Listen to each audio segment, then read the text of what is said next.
Ayan. Ito rin kasi mga paps ang napansin ko rin dito sa Palawan. Copy? Uso yung recycle, buga-buga, mga ganyan. Hanggat hindi napugak, hindi nasisira, walang pagagawa. Nako.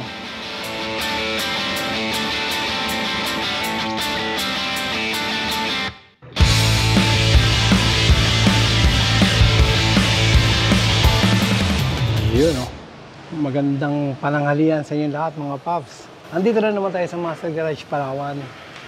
So, happy lunch time. Kumain na ba kayo? So, habang kumakain, magkunting kwentuhan lang. Present Master yan. Ito maganda na pag-usapan yung sobrang basic lang na nagiging cause ng bad or poor engine performance. Napakasimple lang pala.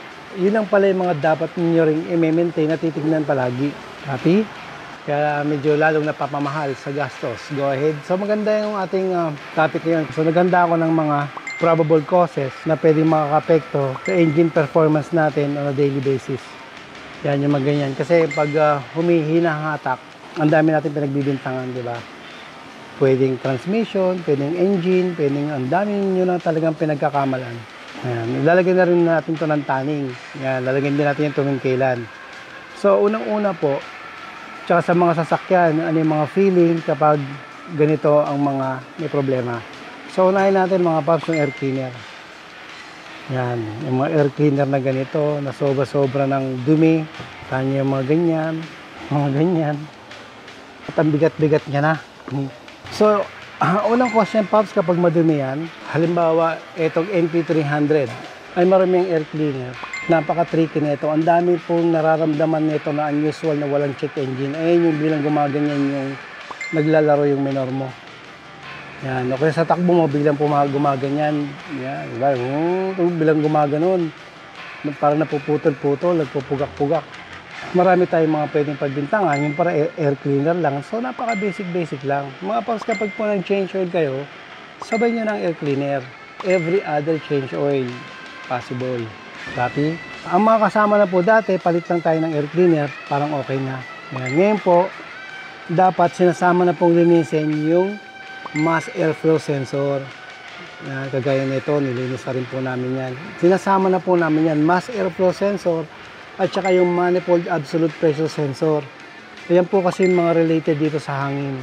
Na pwedeng kahit magpalit ka ng air cleaner, minsan ganun pa rin dahil ang yung mass airflow sensor ay sobrang contaminated na ng dumi. Ang kapal-kapal niya na. Kasi kung ano yung dumaan na hangin dito na mababasa niya, yon ang equivalent ng fuel requirements. Sunod naman, sa mga diesel engine, yung fuel filter. Pinapalitan to every 10,000 km run dito sa Pilipinas. Yan, nakita niyo po yan. Sobrang cloud. Hindi na po makatakbo ng maayos ang sasakyan natin kapag ganito. Ito ang kulay na original nito ay puting-puti. Yan, ganyan na po siya sa sobrang dumi. Yan, hanggang sa mabiyak-biyak na nga po yan, naputok na. Tapos, yung may mga tubig, kita nyo po yan. Ito na po yung papunta sa engine nyo. Yan, dito na ilulusot. Kaya pag yan sobrang dumi, pasok po yan.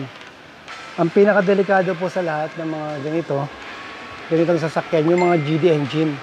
Kasi pag once po na tinamaan ang injection pump nyo o namamatay yung engine nyo, kadalasan po yan pinapalitan ng buong injection pump. Happy? Dito po, napansin ko dito sa, maganyan po yan. Yan, masyado po matubig ang diesel at marumi. Sobra ang diesel dito sa Palawan. Yan po yung isa sa mga sisira ng engine natin, mga paps. Yung mga contaminated na mga fuel filter at saka fuel tank. Yan. Kapag ganyan po yan, sigurado po ang tangke nyo, ganyan na rin. Malakas po makasira ng injector yan. Injectors. Yan. Magagas din makasira ng mga suction control valve yan. Ang swerte lang ng mga sasakyan kagaya nito, sasakyan na kahit modelo siya, meron pa rin siyang fuel regulator, suction valve na pwedeng palitan. Yung iba sir, wala. Buo. Yung GD engine, buo yun. Copy? So far, nakita ko palang na buo. Walang SCV, yung GD. Kasi meron siyang SCV, kaya naka-built-in na dun sa fuel pump.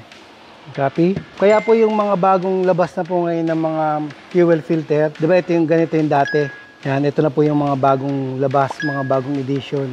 Ito pong nasa ilalim neto, ito po yung water separator and sedimentor ito.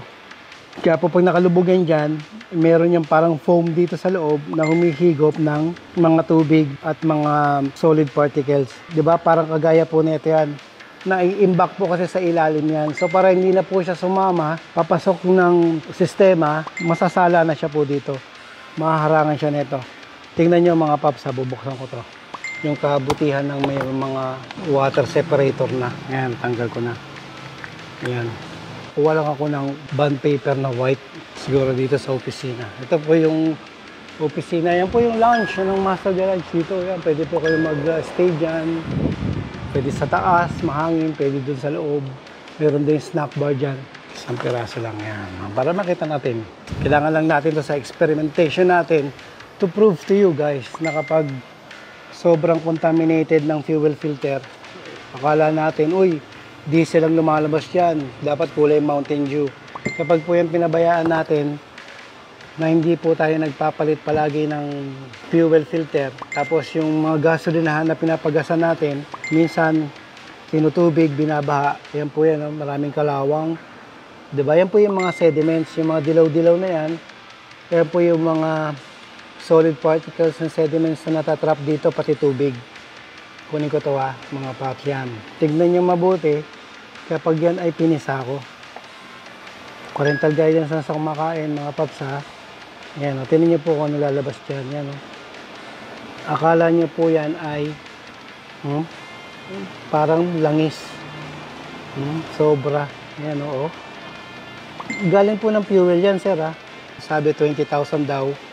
Ang palitan dapat ng fuel filter. Hindi. Sa Pilipinas, sir, dapat 10,000 lang. Yan. Ganyan po kadumi yan. Pas ang dami po niyang buhangin. O yung mga dumi na nasasalin sa tangke nyo, nahihigop dito. Ito kasi magandang basihan kasi meron siyang water separator and sedimentor eh. Yung iba kasi wala. Ganito lang. Yan. Ito sa mga NB350. Mga ganito. Isang buo lang yan po nakasuksok doon. Eh, dito lang po natutulog sa ilalim. Sorry. Yan, dito lang po natutulog sa ilalim yung mga dumi. Pero tingnan niyo po mga paps ha. Ganyanin ko lang yan. Tingnan niyo po mangyayari sa kamay ko dyan.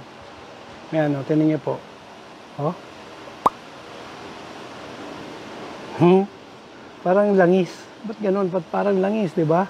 Yan, ito po kasi yung realidad. Akala niyo po ganyan-ganyan lang. Ang todas. Di ba? So, dapat po yung pinapalitan every 10,000 km run. Pag hindi nyo po pinalitan yan, you will really suffer a lot of money. Pagdating ganyan, magagasasan ka ng todo-todo.